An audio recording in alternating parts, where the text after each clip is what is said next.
Hi guys, मी शमिका आणि तुमचं माझ्या चॅनलमध्ये स्वागत आहे। तुम्ही माझ्या ह्या आधीचा जो व्हिडिओ आहे की मी बाळासाठी काय काय शॉपिंग केली होती तो मी डिस्क्रिप्शन बॉक्समध्ये त्याची लिंक देते किंवा इथे आय बटनमध्ये सुद्धा देते मी, तो तुम्ही तो व्हिडिओ बघा। आणि त्याच्यावरचाच हा आता दुसरा पुढचा व्हिडिओ आहे, तो म्हणजे मी करते की बाळाच्या बॅग संबंधी आणि आईच्या बॅग संबंधी। तर चला आपण बघूया की हॉस्पिटलसाठी मी काय काय गोष्टी घेतल्यात आणि त्यात काही काही एक दोन गोष्टी प्लस मायनस आहेत, तर त्या आता आलेल्या आहेत, तर त्यासुद्धा मी तुम्हाला दाखवते की मी हॉस्पिटलला जाताना काय काय घेतलं आहे बाळासाठी पण आणि माझ्यासाठी पण। तर आधी आपण बघूया की बाळासाठी मी काय काय घेतलं आहे। तर मागच्या याच्यामध्ये मी तुम्हाला दाखवलं आहे की नाही मला आठवत नाही, पण मी ना असे ट्रॅव्हल पाउचेस घेतलेत। ह्याला असं वरून नेट आहे की जेणेकरून आपल्याला कळेल की काय काय घेतलं आहे आणि एका बॅगमध्ये आपण असं व्यवस्थित सॉर्टेड सामान ठेवू शकतो। आणि आता कसं ही बॅग मी भरली आहे, जर माझ्यासोबत दुसरं कोणी थांबलं असेल की ज्याला माहिती नाही आहे की मी कुठे काय ठेवलं आहे तर ते शोधायला वेळ नको जायला, त्याच्यामुळे मग मी असे मस्त छान पाउचेस केलेत आणि एकाच बॅगमध्ये मी दोघांचं सामान घेतलं आहे। तर आपण आता सुरू करूया काय काय घेतलं आहे मी, आणि त्या सगळ्यांच्या लिंक्स मी डिस्क्रिप्शन बॉक्समध्ये देतेच, तर त्या तुम्ही तिथून जाऊन ते परचेस करू शकता। तर चला आपण व्हिडिओला आता स्टार्ट करूया।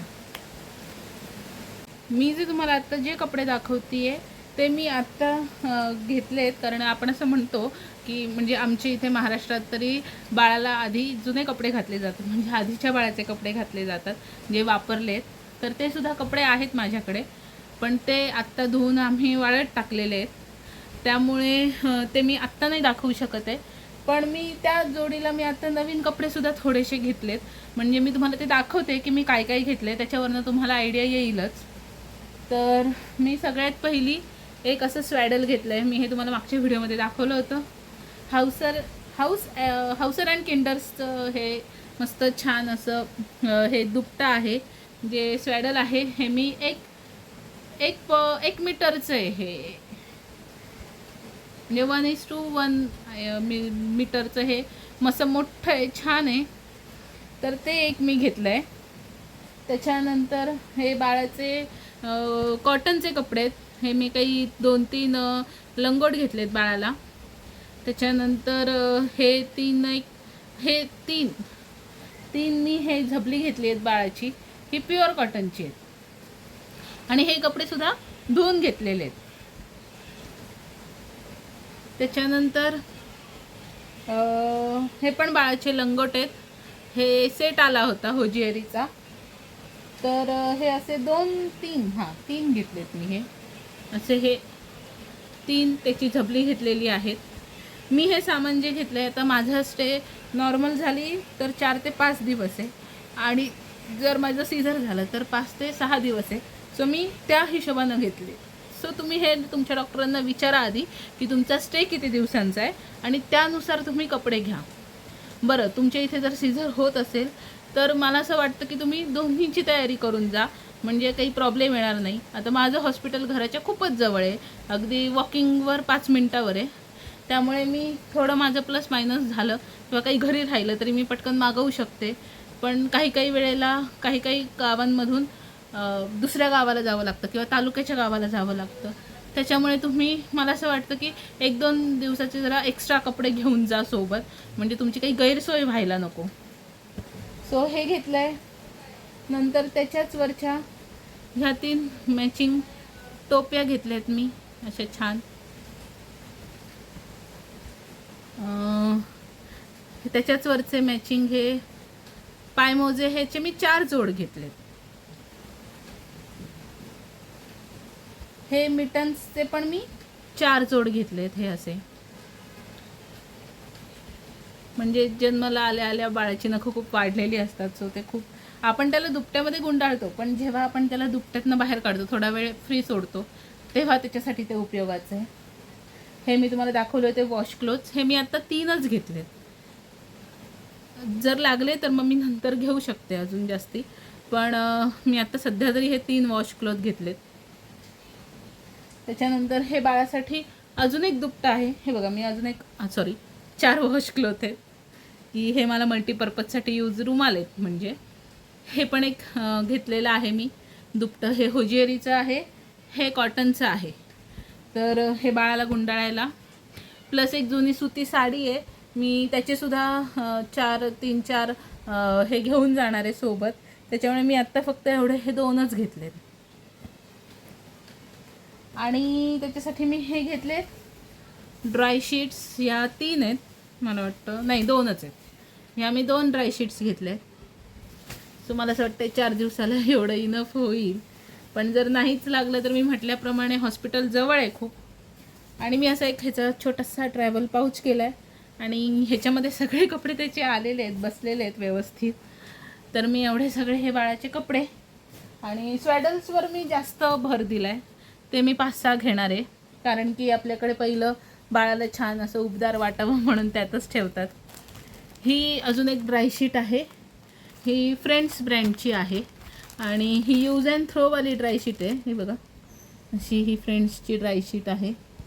तर ही यूज अँड थ्रोवाली आहे, कारण की म्हणजे ही आय थिंक चालून जाईल बाळाला 1 दिवस किंवा 2 दिवस. सो त्या 2 ड्रायशीट्स आणि ही एक यूज अँड थ्रोची अशी मी घेतली आहे. प्लस मी हे बाळाचे डायपर घेतलेले आहेत.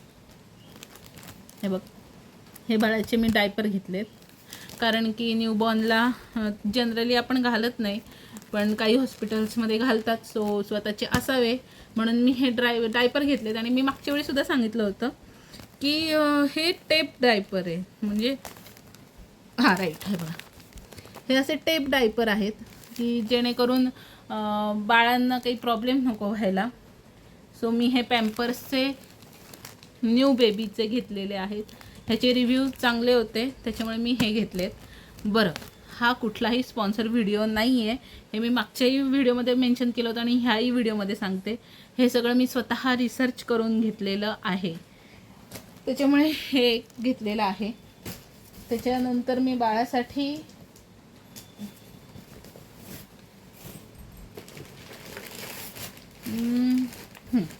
सो मी हे काही कॉटन्स घेतलेले आहेत आणि हे मिमीचे हे बघा, हे मी मिमीचे घेतलेले आहेत व हे वेट वाईप्स घेतलेले आहेत.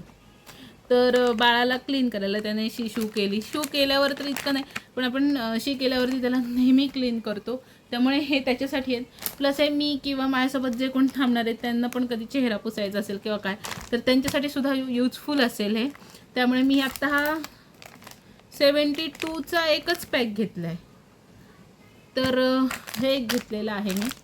आणि प्लस मी हे असे कॉटन्स पण घेतलेत की आपण म्हणतो डिलेवरी झाल्यानंतर आईने कानात कापूस घालून ठेवावा, त्याच्यामुळे मी हे घेतलेलं आहे. आणि जर बाळाला हे वेट वाईप्स नाही सूट झाले, त्याला रॅश वगैरे आले, तर मग त्याच्यासाठी मी हे कॉटन यूज करेन की गरम पाण्यात थोडंसं बुडवून मग त्याला छान पुसून घेईन. त्याच्यामुळे मी ते बाळासाठी कॉटनसुद्धा घेतलेले आहेत. आणि त्याचीसुद्धा मी अशी ही वेगळी बॅग घेतलेली आहे. हा ॲक्च्युली मला 7चा सेट आला होता ट्रॅव्हल बॅगचा. सो आता मी दाखवते तुम्हाला टॉयलेटरी पाऊचमध्ये बाळासाठी काय आहे. तर मला माहिती नाही की बाळाला लगेच ते आंघोळ घालतील का नाही घालतील, रोज घालतील, माहिती नाही. काही ठिकाणी काही डॉक्टर सजेस्ट करतात की नाळ पडेपर्यंत बाळाला आंघोळ नका घालू. तर मग ते हॉस्पिटलमध्ये आपल्याला माहिती नाही ते रोज घालतील की नाही. सो मी आत्ता तरी बाळासाठी फक्त एक डायपर रॅश क्रीम आणि हे एक हिमालयाचाच मी एक सोप घेतलेला आहे, जेंटल बेबी सोप. सो हा छोटासा एक मी सोप घेतलेला आहे. त्याच्यासाठी बाकीचं पण आहे, त्याचं क्रीम, त्याचं ऑइल, त्याचं मग ते घरी आल्यावर करता येईल. सो मी आत्ता फक्त हॉस्पिटलमध्ये त्याचं डायपर रॅश क्रीम आणि सोप ह्या अशा 2च गोष्टी घेऊन जाते. तर झालं आहे बाळापैकी. तर मी बाळाच्या फक्त एवढ्याच गोष्टी आत्ता सध्या कॅरी केलेल्या आहेत. त्याचं मी वेगळा टॉवेल कॅरी नाही करत आहे, कारण आपण जसं मी तुम्हाला म्हटलं की एक जुनी साडी आहे सुती ती, त्याच्यानंतर आमच्याकडे एक बेडशीट आहे कॉटनची, तीसुद्धा मी कट करून घेऊ शकते, कारण की पहिले काही दिवस आपण बाळासाठी आधीचेच कपडे वापरतो, त्याच्यामुळे ते कपडे तर आम्ही यूज करणारच आहोत. त्याच्यामुळे मी आत्ता बाळासाठी टॉवेल नाही घेतलेला, पण मी तो नंतर घेईन. तर बाळासाठी एवढ्याच गोष्टी होत्या. तर आता हा व्हिडिओ मला माहिती आहे मोठा झाला आहे, त्याच्यामुळे हा पार्ट 1 आहे. मी पार्ट 2मध्ये आईसाठी काय काय गोष्टी घेतलेल्या आहेत त्या पण मी तुम्हाला दाखवते. त्याच्यामुळे तुम्ही आत्ता ह्या व्हिडिओला खूप खूप प्रेम द्या. आणि हा व्हिडिओ ज्यांची डिलेवरी आत्ता जवळ आली आहे, आणि प्लीज माझ्यासारखं 9व्या महिन्यात बॅग नका भरू, अगदी तुम्ही 7व्या महिन्यापासून बॅग भरायला चालू करा. आणि त्याच्यानंतर आधी हॉस्पिटलला विचारा की तुम्ही काय काय प्रोव्हाइड करता, त्यांच्याकडनं लिस्ट घ्या हवं तर, आणि त्यानुसार बॅग भरा. तर बाळासाठी आता एवढेच कपडे होते त्यामुळे. आणि हां, सगळ्यात महत्त्वाचं, आणि मी ही एक बाळासाठी वेगळी एक अशी झिपर बॅग घेतली आहे. ह्याच्यामध्ये पण मी तुम्हाला दाखवते काय काय घेतलं आहे मी. तर मी ह्याच्यामध्ये बाळाचं फक्त एक टोपी, त्याचं एक झबलं, आणि त्याचं एक लंगोट, आणि त्याचं एक दुपटं. हे बघा, मी एवढ्याच गोष्टी घेतल्या आहेत. आता मी ही बॅग का वेगळी घेतली आहे ह्या कपड्यांपासून, त्याचं कारण सांगते. की काही काही ठिकाणी बाळांना जेव्हा ते पहिले बॉर्न होतात, जेव्हा ते डिलेवर करतो आपण त्यांना, तेव्हा हॉस्पिटलवाले आपल्याकडे त्यांचे कपडे मागतात की पहिलं आपण बाळाला काय घालणार आहे. काही काही हॉस्पिटलमध्ये त्यांच्याकडनं असतात, काही काही आपण देतो. सो आपण गेल्या गेल्या हे त्यांच्याकडे सबमिट करायचं असतं जेव्हा आपण ॲडमिट होत असतो. त्याच्यामुळे मी ही एक झिपर बॅग तुम्ही वेगळी घ्या, त्याच्यामध्ये एवढंच घ्या म्हणजे तुमचं बेबी जेव्हा येईल ह्या जगामध्ये तेव्हा ते फर्स्ट काय कपडे घालणार आहे त्यासाठीची ही एक बॅग आहे. सो ही मी रिसेप्शनवर तेव्हाच देईन जेव्हा मी ती ॲडमिशन करेन हॉस्पिटलमध्ये माझं. त्यामुळे ही एक बॅग वेगळी घ्यायला विसरू नका. सो हा या व्हिडिओचा पहिला पार्ट होता, ज्या काही बाळाच्या इसेन्शियल गोष्टी होत्या ज्या मी हॉस्पिटलला घेऊन जाणार आहे. सो बाळासाठी आत्ता एवढ्याच गोष्टी मला इसेन्शियल वाटल्या. जर काही लागलं तर मग मी मागवू शकते. मी जसं तुम्हाला म्हटलं की माझं हॉस्पिटल इथून 5च मिनटावर आहे, त्याच्यामुळे मी लगेच घरनं काही पण मागवू शकते. पण तुम्ही ह्यातले म्हणजे कपडे असू दे, स्वॅडल्स असू देत, जर तुमच्या घरापासून हॉस्पिटल लांब आहे सो तुम्ही 2-3 जोड जास्तच घेऊन जा, म्हणजे काही प्रॉब्लेम येणार नाही. आणि त्याच्यानंतर मी आत्ता फिडिंगची बॉटल ही इन्क्लूड केलेली नाही आहे. मी आत्ता ती घेऊन नाही जाते, कारण की जर त्याने नॅचरली लॅच केलं तर ठीकच आहे, जर नाही केलं तर मग मला ती नंतर घेऊन जाता येईल. पण तुम्ही ती बरोबर कॅरी करा. मी तशी तुम्हाला डिस्क्रिप्शन बॉक्समध्ये लिस्ट पण देईन की बाळासाठी काय काय गोष्टी हॉस्पिटलसाठी घेऊन जा. त्यामुळे चला, मी ह्या व्हिडिओला इथेच एंड करते. हा पार्ट 1 होता.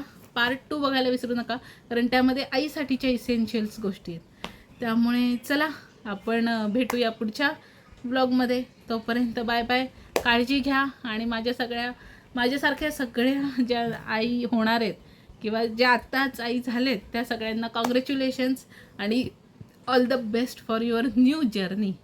त्यामुळे आपण भेटू पुढच्या व्हिडिओमध्ये. तोपर्यंत बाय बाय. तर जर तुम्हाला हा व्हिडिओ आवडला असेल तर ह्या व्हिडिओला लाईक करा, शेअर करा, कमेंट करा, आणि सबस्क्राईब करून ते बेल बटन दाबायला विसरू नका, कारण की तुम्हाला कळलं पाहिजे की माझे पुढचे व्हिडिओ कधी येत आहेत त्याचं नोटिफिकेशन तुम्हाला मिळण्यासाठी बेल बटनलाही प्रेस करा. आणि ह्या व्हिडिओला खूप खूप प्रेम द्या. थँक्यू. आणि हा व्हिडिओ प्रत्येक आईपर्यंत, ज्या आत्ता आई होणार आहेत तुमच्या परिवारामध्ये, तुमच्या फ्रेंड्समध्ये, तुमच्या रिलेटिव्समध्ये, जे कोणी ओळखीच्यांमध्ये, त्यांच्यापर्यंत हा व्हिडिओ पोचवायला विसरू नका, कारण हा खरंच खूप हेल्पफुल व्हिडिओ आहे.